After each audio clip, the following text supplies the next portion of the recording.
اہل بیت کے فضائل اور مناقب بھی بے شمار ہیں۔ اسی طرح صحابہ کرام رضوان اللہ علیہ مجمعین کے فضائل بھی اور مناقب بے شمار ہیں۔ اہل بیت کی فضیلت بھی قرآن مجید سے ثابت ہے۔ اللہ تعالیٰ نے اہل بیت کو مخاطب کرتے ہوئے فرمایا انما یرید اللہ لیذھب عنکم الرجس اہل البیت ویطہرکم تطہیرا۔ اے نبی کے اہل بیت، اللہ تعالیٰ چاہتے ہیں کہ تم سے گندگی کو دور رکھیں اور تمہیں ظاہر اور باطن کے اعتبار سے خوب پاک کر دیں۔ اسی طرح صحابہ کرام کی فضیلت بھی قرآن مجید سے ثابت ہے۔ ایک جگہ اللہ تعالیٰ نے صحابہ کرام کو مخاطب کرتے ہوئے فرمایا وَلَٰكِنَّ اللَّهَ حَبَّبَ إِلَيْكُمُ الْإِيمَانَ وَزَيَّنَهُ فِي قُلُوبِكُمْ وَكَرَّهَ إِلَيْكُمُ الْكُفْرَ وَالْفُسُوقَ وَالْعِصْيَانَ۔ اے میرے نبی کے صحابہ، اللہ نے تمہارے دلوں میں ایمان کی محبت ڈال دی اور اسے تمہارے دلوں میں مزین کر دیا، اور تمہارے دلوں میں کفر اور گناہ اور نافرمانی کی نفرت ڈال دی۔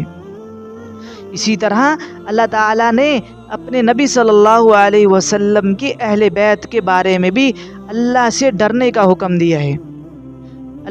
آپ صلی اللہ علیہ وسلم نے فرمایا اذکرکم اللہ فی اہل البیت اذکرکم اللہ فی اہل البیت اذکرکم اللہ فی اہل البیت۔ میں تمہیں اپنے اہل بیت کے معاملے میں اللہ کا خوف دلاتا ہوں، میں تمہیں اپنے اہل بیت کے معاملے میں اللہ کا خوف دلاتا ہوں، میں تمہیں اپنے اہل بیت کے معاملے میں اللہ کا خوف دلاتا ہوں کہ میرے اہل بیت کے معاملے میں اللہ سے ڈرتے رہنا، آپ صلی اللہ علیہ وسلم نے فرمایا۔ اور اسی صحابہ کرام کے بارے میں بھی اللہ سے ڈرنے کا حکم دیا ہے۔ آپ صلی اللہ علیہ وسلم نے فرمایا اللہ اللہ فی اصحابی لا تتخذوہم من بعدی غرضا۔ میرے صحابہ کے بارے میں اللہ سے ڈرتے رہنا اور میرے بعد ان کو تنقید کا نشانہ مت بنانا۔ اسی طرح آپ نے اپنے اہل بیت سے بھی محبت کرنے کا حکم دیا اور ان سے محبت کرنے کو اپنی محبت قرار دیا ہے۔ حضرت ابن عباس رضی اللہ تعالیٰ عنہ سے روایت ہے کہ رسول اللہ صلی اللہ علیہ وسلم نے فرمایا اللہ کی محبت کی خاطر مجھ سے محبت کرو اور میری محبت کی خاطر میرے اہل بیت سے محبت کرو، اور صحابہ کرام سے بھی محبت کرنے کا حکم دیا اور ان سے محبت کرنے کو اپنی محبت قرار دیا۔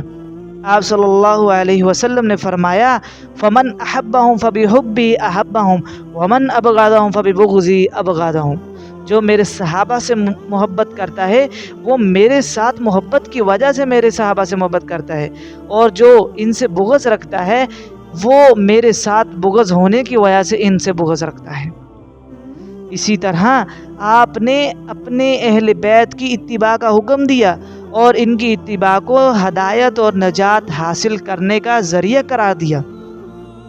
حضرت زید بن ارقم رضی اللہ تعالیٰ عنہ سے روایت ہے کہ رسول اللہ صلی اللہ علیہ وسلم نے فرمایا میں تمہارے پاس دو چیزیں چھوڑ کر جا رہا ہوں، اگر تم ان کو مضبوطی سے تھام لو گے تو میرے بعد ہرگز گمراہ نہیں ہوگے، ایک اللہ کی کتاب اور دوسری میرے اہل بیت۔ اور آپ صلی اللہ علیہ وسلم نے صحابہ کرام کی اتباع کا بھی حکم دیا اور ان کی اتباع کو بھی ہدایت اور نجات حاصل کرنے کا ذریعہ قرار دیا۔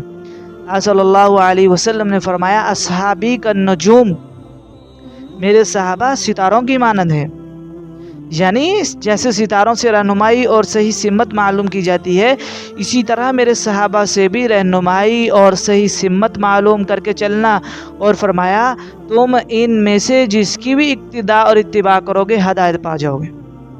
آپ کا یہ فرمان ہے کہ بنی اسرائیل میں 72 فرقے تھے، میری امت کے 73 فرقے ہوں گے۔ عرض کیا گیا اللہ کے نبی نجات پانے والا کون ہوگا؟ آپ نے فرمایا ما انا علیہ و اصحابی، وہی نجات پائے گا، وہی سیدھے راستے پر ہوگا جو میرے اور میرے صحابہ کے طریقے پر ہوگا۔